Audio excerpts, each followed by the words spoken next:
And now for one of the highlight moments of our day.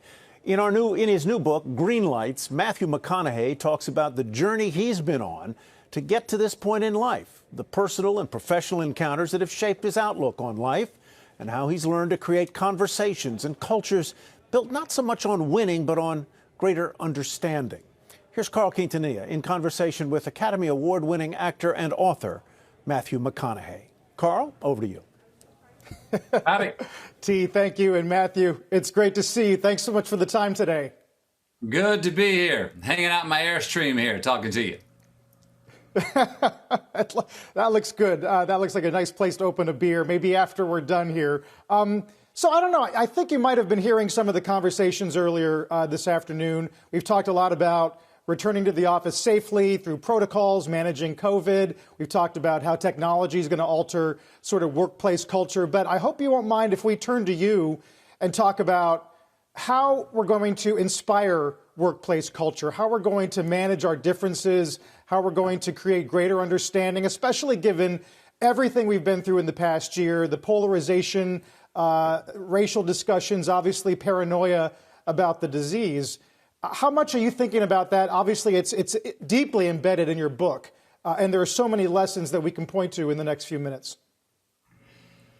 Yeah, I mean, the hope is that this last year especially has shaken our floor enough that when we do turn the page and we get our freedoms to go engage again, that we don't snap right back. That hopefully this last year, when we were forced to reevaluate what the hell matters to us in lives, in our own lives, a year where we were forced to do that, hopefully we're going to take those reevaluations out of this year and evolve a little bit as people, as individuals as well. How are we going to turn that page, though? Because things have changed. You were talking about a work from anywhere, anytime world. You know, it's got such major assets to that, but at the same time, when our country lacks trust in leadership, lacks trust in each other, when we trust ourselves even less than ever before, boy, now we're going to go remote.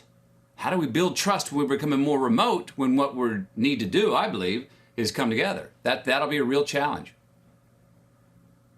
So you've talked a lot about this. I know you talked about it with Time Magazine a while ago. Obviously, it's in your book as well. This idea of getting to unity, but in order to get unity in culture, you need to have some confrontation. You need to have some discussion. You need to be able to look at the other person's point of view and accept it as legitimate, right?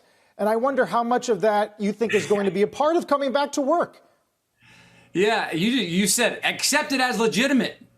Even though it may not be my opinion, we've gotten to this spot where if you voice your opinion and it opposes mine, our gut reaction is, oh, well, you must be saying that at the exclusion of mine. You must be, if you state your opinion and it's different from mine, we are now hear people say, oh, well, then you are illegitimizing mine. If I say I'm a believer, someone goes, oh, well, then you must not believe in science.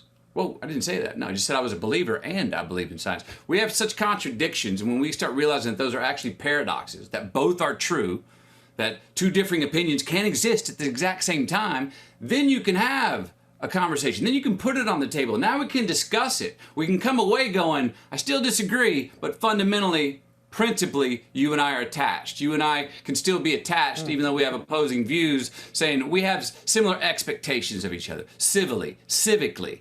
As people, and we're not doing that right now. We're illegitimizing people, and that is not there's no way that can be the way forward. So do you think, Matthew, we're out of practice because we've been doing this remote thing? We're not in meeting rooms. We're not having large-scale get-togethers in the office where we're just not, our muscles have atrophied in sort of handling that moment where we're trying to process and accept and respond to other people's conflicting points of view? I think, look, it's a muscle that'll get back in shape very quickly, but let's not let it just get back in shape how it used to be. Let's get it in better shape than it used to be. It's there. I believe it's going to be like riding a bike. But The challenge now is, look, we've had a year of limbo. And anytime you're going through a transition, you get limbo. And what do you lose in limbo? You lose identity.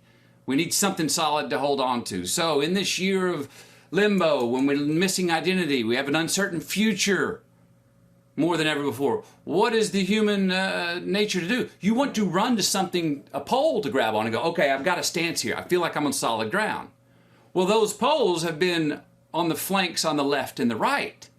And I believed that some people are feeling like they're having buyer's remorse by running so far to the right and left once they hung out and sat at the table and heard opinions from people that were over there. And they're going, well, I'm a little more centric than maybe I thought I was. Maybe I ran too far right, ran too far left. The muscle memory will be there. I think it's a great opportunity to redefine it for the reasons I was saying earlier. The one person we have had to have the discussion with more than ever before is ourselves in this last year. Now, did we get in that time with ourselves where we want to exclude more people because we want to be so individual at the exclusion for exclusion's sake? I hope not. Hopefully we, as I said, reevaluated who we are and see that, yes, it's got to be personal, but that doesn't mean it can't be the best for the collective as well, in whatever choice it is we make. Yeah. You've thought a lot about conflict resolution. You've written profoundly about watching your parents try to communicate as a kid or struggle to communicate. And you've kind of come up with a series of lessons on how to manage all of that, how to manage conflict between people. I wonder if you can try to frame it in a way where, I'm not asking you to be a corporate consultant here, but a way in which managers can sort of take a couple of lessons home, whether they're in HR or maybe they're just someone who sees some direct reports reporting to them. How do you think, what can they do as people return? As people return, well, first, I think you have to consider what you said. It's going to be a bit awkward.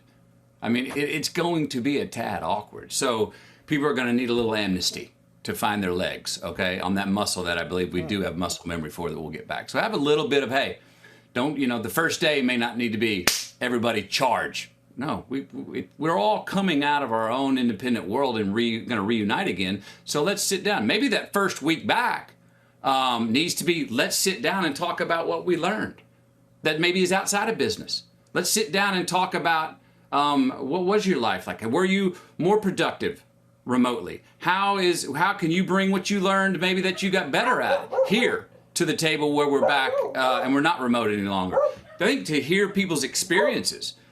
People have had cathartic moments throughout this last year. And maybe it'd be a good idea to sit down before we get into like, hey, let's check out our numbers on our company, to sit down and say, hey, you as my employees, you as the company, what did we learn from this last year? How are we not going to snap right back to who we were? How have we evolved as a company? How can we be better as a company? How can we rebind some trust and belief and then go, now collectively, here's where we're going as a company. But maybe take that first week to sit down and hear stories. Mm-hmm. I wonder if you are actively discouraging tools that thrive on polarization. I mean, I'm in journalism, so I'm on social media all day long, Twitter especially. But I mean, I see how that affects people's behavior, and I know you do too. Are there things that you think workers should avoid? I think there's things workers should avoid that. Look, I'll say this. Let me go to a broader place. We as people, what we don't agree on right now, that I think is the essential thing that we've got to agree on, whether it's in the workplace or whether it's just as humans in society, we got to agree on facts. Again, FACTS. We're delusional about what facts are. We are not even arguing from the same reality right now. So if we can agree on facts, then I believe we can start building trust. Trust in facts can lead to trust in others and trust in ourselves. Remember, part of that coming back to the workforce is that we're living in the most untrustworthy times. And when we don't trust our leaders and we don't trust the media and we don't trust others, we start to not trust ourselves. And that's that amnesty I'm talking about. Let's settle a minute and agree on some facts so then we can build some trust. If you're going to have polarization. You're going to hear it. It sells. It's the headline. It's the graphic. It's the image. That's what we love to rubberneck. We don't rubberneck when we see success and health. We rubberneck when we see disease and problems. That's human nature. But let's realize that and won't admit that. Because I think the most of us, and especially Americans, are more centrist than we're giving ourselves credit for. It just doesn't, we're not being sold that. We're not being told that, or in a way to believe that. We're not being fed that through media and tools. You don't get more likes unless it's something that is sensational or fetishized. You don't get more headlines because it doesn't sell. Now let's admit that first, but that doesn't mean that needs to define who we are and what we need to do and what we expect of ourselves. Yeah. So you're getting now to a really interesting point, and that is leadership in this country, whether it's corporate, whether it's political. I wonder if you think that playbook that has been used in recent years where you're trying to get people to rubberneck and get attention, do you think that is still the predominant playbook in leadership, or are we getting closer to a place where it seems you're trying to go, and that is being aggressively centrist, in your words, thinking about the we and not the me? No, look, the rubbernecking and the mudslinging still sells, baby. We know that. It sells. And as long as, and I get it, I have fame and I have money, but as long as more money at whatever cost and fame at whatever cost is the top two priorities of what we deem you to be successful for, how you win a blue ribbon, how you get a gold medal, bank account only, forget the souls account. As long as that's the measuring stick, if that's at the height, well, in the end, we're all going to lose. And then mind you, I'm for money and I'm for fame, but how we get those things, how we treat others, how we treat ourselves, fills the souls account along the way. And that's long-term ROI that I think CEOs need to double down on more. We've seen in the last year CEOs be much more functional than the government in many ways. So our CEOs ready to take the responsibility to say, hey, I'm going to pay my tithe. I'm going to give back to the shareholders and the stakeholders. I'm going to pay back to the city that I'm in, that I moved to because I left a place that I didn't want to be, and I don't want to turn this city into why I left that one. We're dealing with that in Austin, Texas. You don't come here trying to turn this place into why you left where you came from. So CEOs are in a position of more power right now than I think they ever have been to lead where we're going to go. As a people and as a country. Yeah. I know you're a graduate of UT, like my dad, and you know Texas well, and you're talking about the flow from California and New York to some degree. I've got buddies who have moved to Austin, along with everybody else in the past year. I wonder if you believe in this sort of notion that, to your broad point about culture, we're entering sort of the purpling of America, where the cities lose some people, and that's going to come at a cost to those cities. But overall, the disparity of political view evens out, and whether or not you think that's long-term healthy. I do think it's healthy. Look, purple. We have a misnomer with what centricity is. I think we got to remember, unity does not mean uniformity. I'm a meet you in the middle centrist, and the thing is now. That's always been perceived as like, oh, that's the gray area of compromise. Oh, that means you're not about anything. Now more than ever, to come together in the middle is a radical dare. It is, you want to be radical, come to the middle. I dare you. The extremes have gotten so far out. Someone said to me before, there's like, yeah, nothing in the middle, but nothing in the middle of the road but yellow lines and dead armadillos. I said, listen to you, bud. I'm walking down the middle of the highway right now, and the armadillos are running free because the extremes are so far right and left, their tires aren't even on the pavement anymore. So it's a radical dare now, and whether it's called purple or whether it's called central, you got to remember this. In the middle, it's not necessarily a stable position. It's actually an agile stance in relation to positions on different platforms, left and right. So it's not a fence post. It's an agile stance that I believe is hopefully where we can head and where we're going. Yeah. I mean, you seem long-term optimistic. I know there's my favorite line in one of your excerpts in the book. You say the red light year of 2020, if we work hard enough, will inevitably turn green and perhaps be seen as one of our finest hours. Yeah. So how does that happen? How does it happen? When we come back and start re-engaging somewhere in 2021, which it looks like we're going to do, we don't snap right back. We don't live in a way where we look back at 2020 and go, oh, remember that year back there? Remember that little aberration? No, we're going through a major growing pain. And as I said at the beginning, hopefully our floor has been moved enough where we go, no, I'm a different person coming out. I'm going to go about my engagement with the world because I didn't like how it's going. I don't like what got exposed in this last year. That wasn't brand new. A lot of the problems we had in this last year were not new. They just really got exposed and got the spotlight put on them this last year. So there's ultimately, we have to be optimistic about that. What's our choice? We got to look at that and go, that was a growing pain. Did we learn anything? And are we willing enough to have the fortitude and the resilience to go, yes, we did. I learned something. I learned something about myself. Did you learn something about yourself? And I'm going to take that into life, changed as a more evolved person. Don't give up on that. Don't snap right back and go, whew, we skipped by. We got away with 2020. Now I'm glad that's over. No, it was there for a reason. It's hardship for a reason. There was sacrifice for a reason. There's things to learn for a reason. Let's turn a page, not necessarily in the same chapter. Let's turn a page and start the new chapter. So I'm a little ashamed to ask this, but given everything you're saying and given the way in which people may be inspired by it, certainly I am, how are you addressing questions about running for office? I know you've discussed it repeatedly. You said it's a serious consideration. You talked to Al Roker just a few weeks ago. I mean, what is left to be said about you and public office short of filing papers or raising money? The only thing that I have to say is what I have said, and I'm not teasing the idea or anything. I'm actually trying to look it in the eye and give it serious consideration. I have a new chapter for myself and personally in my life. I believe it is in some sort of leadership role. I don't know what that role is. I don't know my category.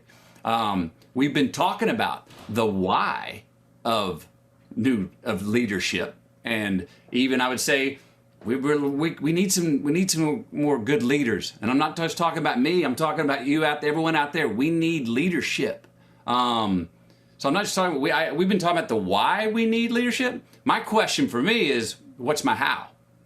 I talked to you a second ago about CEOs have more power now to influence where we go and make functional changes. The private sector has an incredible amount of power to change where we go from here. Well, so does politics and politicians and government officials. I'm still working on for me, what is my category moving forward? That would be best for the most amount of people, but also best for me and my family. And those are real considerations that I'm given to what my future holds. Can I get away with one movie star question before we go? Yeah, go for it. All right, so we're CNBC, we cover Wall Street, and it's legend on the street, the scene in Wolf of Wall Street, where your character, Mark, goes to lunch with Jordan, and it's Fugazi, it's a woozy, it's a wazi, it's fairy dust. Can I get the definitive breakdown of how, yes, exactly, of how that moment got caught on camera? Well, I mean, it was one of those characters in a scene that when I first read it, I was like, whoa, this is a doozy, Fugazi. This character's wonderfully out of his mind. And I was like, well, what if he really believes this? And so I started interviewing different brokers from that time, et cetera, et cetera. And I started extending the scene and writing more things that my character might say and do. And Leonardo and I do the scene. Scene's great. Before each scene, I'm banging on my chest for myself. It's a relaxation technique, right? And then when we start the scene, I quit doing that and I do the scene. So we do the scene 5 times. We've got it. We're moving on. Leonardo's idea was he raises his hand. He goes, what's that thing you're doing before the scene where you're beating on your chest? I told him. And he goes, what if you did that in the scene? And so I said, sure. Next take, that's what you see. I love that so much. It's legend now on the street and beyond. Matthew, I hope you'll come back and do this again because we need to have conversations like this, and you are a great person to have them with. Our thanks to you. You're welcome, and thank you for having me. Matthew McConaughey. T. Carl, that was really immensely interesting, and I think I was looking at some of the chats while you were talking with him, and he's got quite a few votes, or at least people in our participant group who are willing to vote for him should he decide to run for governor of Texas. Very interesting point, I think, too, about the great middle, the great moderate. I'm down the middle of the road, and how that may be the bold choice in a world where so many people have gone off to the edges of the political spectrum and feel comfortable there and only there and not in the compromising middle. So anyhow, Carl, good luck on your program next week. Look forward to see it. Thank you, T. Appreciate it. Oh, well. All right, you got it, man. All right, there's still time to sign up for your copy of Mr. McConaughey's Greenlights. You can use the QR code on the screen or the link in the chat. There it is. We'll leave that up there so you can take a picture of it and then go to it and get a free copy of his book.